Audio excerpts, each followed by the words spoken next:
안녕하십니까. 최보람입니다. 1993년 야망의 25시라는 드라마가 있었습니다. 그때 제가 맡았던 역할이 지금은 고인이 되신 현대 정주영 명예회장이었습니다만, 그때 정주영이라는 그 캐릭터 연구를 위해 울산에 가본 적이 있습니다. 그때 봤던 울산, 정말 대단했습니다.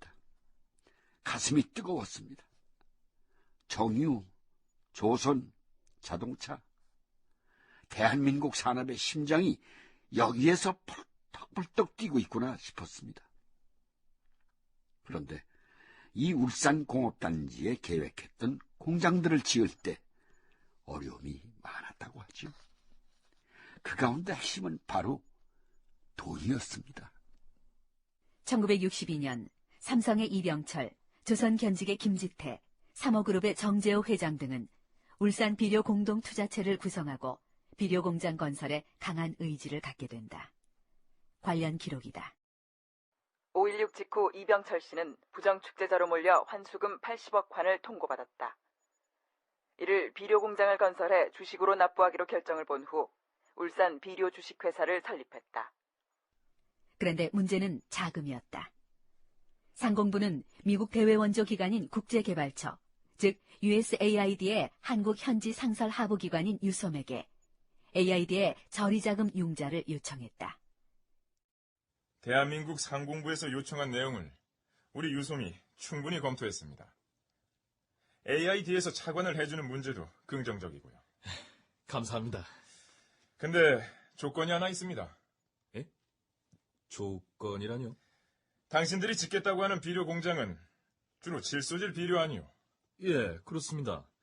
질소질 비료가 우리 농민들에게 익숙하고 또 농민들이 질소질 비료를 선호하기 때문입니다만, 우리의 조건은 그 질소질 비료 이외에 인산질과 칼리질 비료도 함께 생산한다는 겁니다. 그러니까 우리가 당신들에게 차관을 받아서 비료 공장을 지으려면 우리 농민들한테 익숙한 질소질 비료 외에 인산질과 칼리질 비료까지 같이 생산해라, 이런 얘기입니까?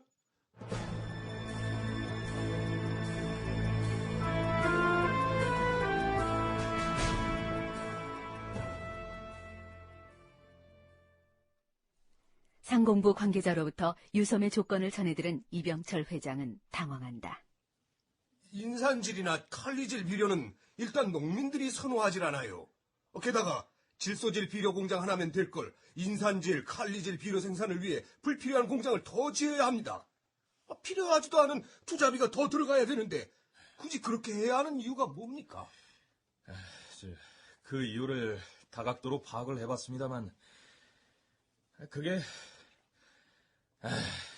기가 막혀서 그 이유라는 게 말입니다. 예. 미국에서 인광석, 그러니까 인을 함유한 광석이 너무 많이 산출됐다고 합니다. 인광석. 그러면 인산질 비료 원료가 과다 산출됐다, 그 얘기입니까? 예. 그쯤 하면 알아둘 것입니다. 그렇지 않아도 그 스위프트, 왜 미국의 대형 인광석 회사 말입니다. 그 스위프트에서 사람들이 뻔질나게 서울로 들어온다는 말을 듣고 왜 하필 우리나라 비료 공장을 짓는 이때 저 사람들이 들어오나 이상하다 했어요. 미국 대형 회사에 로비가 있었던 것 같습니다. 그래요, 그랬겠지.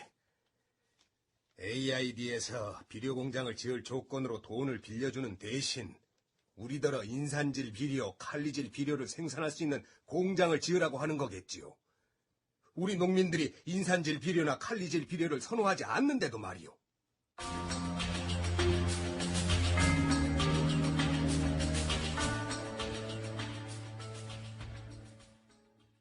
상공부 관계자를 만나고 돌아온 삼성의 이병철 회장은 울산 비료 공동투자체 관련 인사들을 만난다. 나는 손 놓겠소. 그러나 회장님, 그렇게 되면 정부에서 뭐라고 한다고 해서 망할 게 뻔한 짓을 하잔 말이요. 인산질이나 칼리질 비료는 생산해봐야 창고에 쌓아두기나 할 뿐이요. 농민들이 안 사가요. 그렇지만 회장님, 우리는 비료공장을 지어서 주식으로 환수금을 납부하기로 약속하지 않았습니까?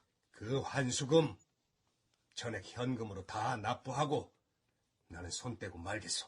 회장님, 그러면 혁명정부와의 사이가 안 좋아질 텐데 괜찮겠습니까? 내가 사실 이 정부의 이 제안을 듣고 일본에서 인광석 비료공장도 가봤어요. 인광석, 석회 등의 분말이 공장 마당에서 휘휘 휘날리는데 지저분하기 이루 말할 수가 없습니다. 청결하지 않은 공장에서 생산성 향상을 기대할 수 없다는 게 내 경영 철학이고, 그 경영 철학에 반하는 비료 공장을 세우느라 내 피 같은 돈 나는 못 씁니다. 환수금을 안 내는 것도 아니니까 정부도 더 이상은 말 못할 거요. 결국 이 일이 있은 후 이병철 회장은 부정축제 환수금을 현찰로 모두 납부하고 이 대열에서 빠져나간 것으로 전해집니다. 재산성이 없다고 판단한 사업에 대해서는 냉정하게 손을 트는 이 회장의 결단력이라고 할까요? 그리고 그로부터 몇 달이 흐른 뒤 다시 비료 사업에 뛰어들기는 합니다만, 근데 여기서 우리는 냉정한 현실 하나를 짚고 넘어가야 할 것 같습니다.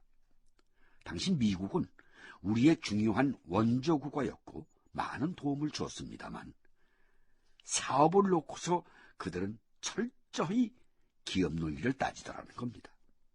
FTA 협상 과정에서 자국 자동차 산업 보호를 위해 우리에게 많은 양보를 요구했던 것과 같은 논리입니다. 어쨌든 당시의 그 기업 논리 안에서 그들은 강자였고 우리는 약자였습니다.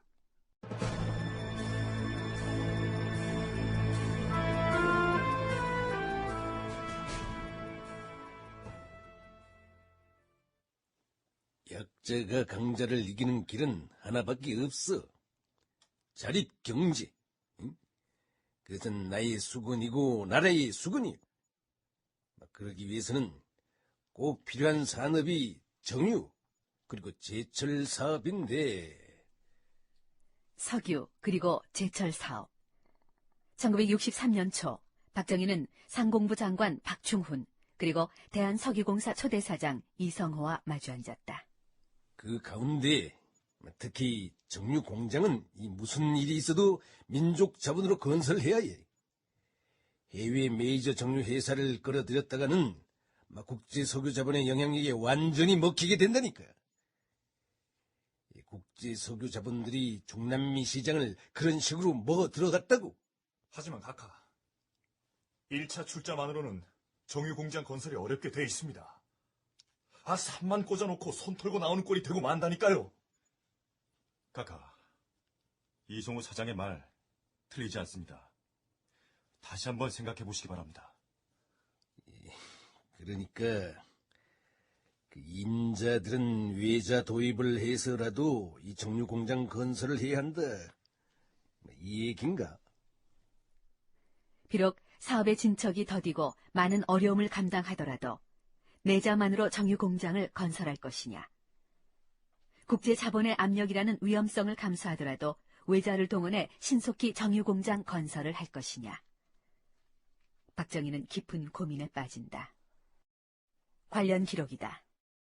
혁명정부는 근대 국가의 국력을 가늠하는 2대 전략물자인 강철과 기름, 즉 종합제철소와 정유공장 건설을 위해서 이상적인 계획을 세웠다. 정유공장의 경우 국제석유자본의 영향력을 차단하기 위해서 건설자금을 민족자금, 즉 내자를 확보해 조달하기로 했던 것이다. 1962년 9월 10일 정부는 6억 2,500만 원을 1차 불입금으로 해 대한석유공사를 설립하고 초대 사장에 이성호 전 해군 참모총장을 임명했다. 그리고 그해 10월 17일 미국의 플로어사와 공장 건설 계약을 맺고 작업에 착수했다. 플로어사와 공장 건설 계약을 맺고 작업에 착수했으나 2차 출자금이 문제였던 것이다.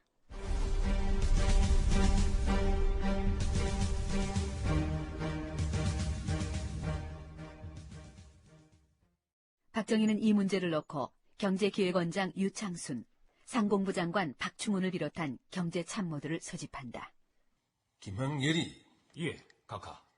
정유 공장을 짓는데 이 예정된 총 공사비가 얼마야? 1,599만 7천 달러입니다. 그 가운데 이 계약금으로 지불한 돈은 얼마야? 공사비의 10%를 계약금조로 지불했습니다. 그런데 현재 더 동원할 예정 없습니다. 이 상황으로는 중도금 지급도 어렵습니다. 그치, 유 원장.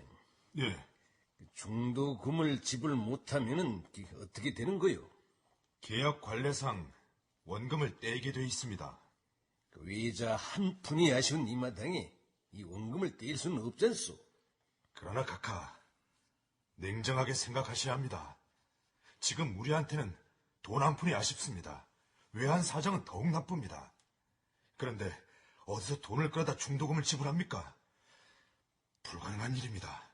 그래서 그 계약금을 떼이더라도 이 정유회사 건설을 포기하는 게 낫겠다. 그게 현실적이란 의견이 많습니다.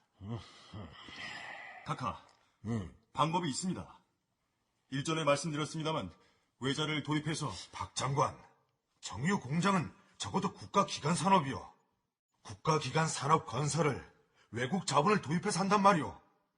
만일 그렇게 한 뒤 외국 자본이 우리 정유 산업에 감나라 배나라 불필요한 압력이라도 가하면 그거 누가 책임질 거요? 울산 태화강변에 정유공장 기자재들 저렇게 쌓아놓고 그대로 다 썩힐 거요. 유원장, 이런 거 저런 거 따져서 절대 아무 일도 못합니다.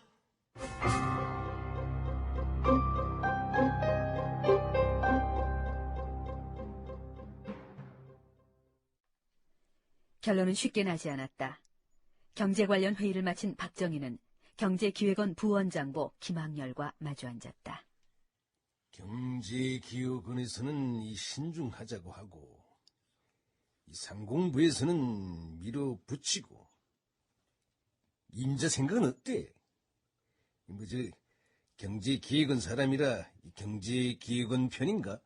각하, 제가 언제 정실의 영음에 있는 거 보셨습니까? 그래, 김학열이가 정실에 얽매일 사람은 아니지. 그렇게 하면 임자 생각을 허심탄회하게 듣고 싶어. 작년인 62년 11월 제1차 경제개발 계획을 수정할 당시에 각하께서는 수입 대치적 공업화 전략을 포기하시고 대외지향적 공업화 전략을 선택하셨습니다. 응, 그랬지. 저는 개인적으로 그 선택이 옳았다고 생각하는 사람입니다. 그때 선택했던 기간 산업이 정유와 제철입니다. 그렇지. 그런데 제철 사업은 아예 시작도 못하고 있고 정유 사업은 자본 문제로 진 적이 없습니다. 그런 속에서 지금 각하를 둘러싼 상황이 어떠십니까? 미국은 각하의 대선 출마를 반대하면서 원조 중단 압박을 가하고 있습니다. 쌀값은 하루가 다르게 치솟고 있습니다. 국민들은 못 살겠다 아우성입니다. 그런 마당에 올해인 63년 말에는 대선이 예정되어 있습니다. 대선... 각하의 의지를 떠나서 미국의 압력 때문이라도 지금으로선 각하께서 출마하실 수 있을지도 미지수고 설사 출마한다 하시더라도 당선될지 그것도 알 수 없는 상황 아닙니까? 내가 이 무엇을 불안해하는지 임자가 아주 아프게 꼭 집어내는구만. 만일의 경우 각하께서 군으로 원대 복귀하시거나 대통령이 되지 않았을 때 벌여놓은 이 사업, 엄청나게 들여온 외자, 누가 각하만큼 잘 마무리할 수 있겠습니까? 괜히 사업만 벌여놨다가 각하께서 정권을 놓게 되시면요.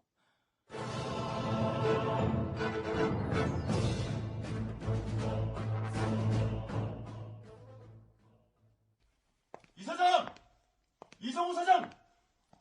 아니, 박충훈 장관이 왜 저렇게 뛰어오지? 이사장, 예, 장관님. 큰일 났습니다. 뭐가요? 정부에서 플로어사에 대한 계약금을 떼이더라도 정유공장 건설을 중지하는 게 옳다. 이렇게 각하를 설득시키고 있는 모양이요. 뭐요? 울산의 정유공장. 원유를 정제해서 각종 석유 제품을 제조하는 이 울산의 정유공장 건설 사업은 이렇게 난관에 부딪히게 됩니다.